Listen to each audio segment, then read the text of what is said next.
Coronavirus, en justice, le traitement des affaires urgentes uniquement est désormais imposé. Le Collège des cours et tribunaux a décidé, ce mardi, d'imposer désormais aux différentes instances judiciaires de traiter uniquement les affaires urgentes. Vendredi, le Collège avait fait part de recommandations, assez peu claires, laissant toute liberté aux chefs de corps des entités judiciaires pour les mesures à prendre. Vu la grande confusion qu'a engendré cette situation, le Collège a décidé, mardi, de redresser la barre en faisant preuve de plus de fermeté. Les recommandations du Collège avaient été suivies d'une multitude de communiqués de la part des cours et tribunaux des 4 coins du pays, certains choisissant de s'en tenir au traitement de quelques affaires urgentes seulement, d'autres choisissant de maintenir toutes leurs audiences. De manière générale, il est imposé de ne plus traiter que les affaires urgentes, annonce le Collège des cours et tribunaux, 4 jours après une première communication chaotique. Le Collège impose désormais des directives contraignantes, notamment celle de limiter l'accès du public au greffe au strict minimum nécessaire et de faire en sorte que les avocats déposent les conclusions et les pièces par eux deposi, gratuits actuellement. Il oblige également les juges à n'introduire que les dossiers urgents, les autres seront introduits après le 19 avril 2020, mais aussi à décider que les plaidoiries soient remplacées par une procédure écrite dans certaines causes fixées au rôle, si toutes les parties sont d'accord. Le Collège contraint encore les juges à proposer d'office aux avocats de représenter leurs clients et, si la présence du client est légalement requise, de reporter l'affaire après le 19 avril 2020. Les juges se devront aussi de reporter les jugements et arrêts à prononcer à une date ultérieure au 19 avril 2020, sauf si des personnes sous mandat d'arrêt sont concernées par le jugement ou l'arrêt. Enfin, le Collège impose aux cours et tribunaux de publier, sur leur site web, lesdites mesures.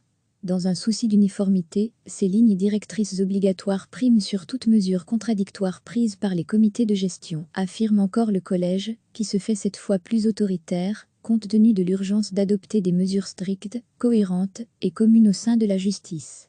Recevez chaque matin l'essentiel de l'actualité. Le Collège des cours et tribunaux a décidé, ce mardi, d'imposer désormais aux différentes instances judiciaires de traiter uniquement les affaires urgentes.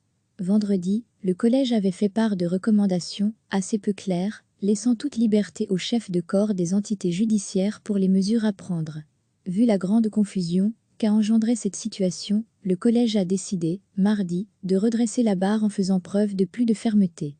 Les recommandations du Collège avaient été suivies d'une multitude de communiqués de la part des cours et tribunaux des 4 coins du pays, certains choisissant de s'en tenir au traitement de quelques affaires urgentes seulement, d'autres choisissant de maintenir toutes leurs audiences.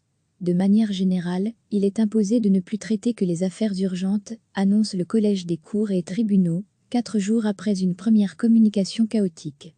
Le Collège impose désormais des directives contraignantes, notamment celle de limiter l'accès du public au greffe au strict minimum nécessaire et de faire en sorte que les avocats déposent les conclusions et les pièces par eux deposi, gratuits actuellement. Il oblige également les juges à n'introduire que les dossiers urgents, les autres seront introduits après le 19 avril 2020, mais aussi à décider que les plaidoiries soient remplacées par une procédure écrite dans certaines causes fixées au rôle, si toutes les parties sont d'accord. Le Collège contraint encore les juges à proposer d'office aux avocats de représenter leurs clients et, si la présence du client est légalement requise, de reporter l'affaire après le 19 avril 2020.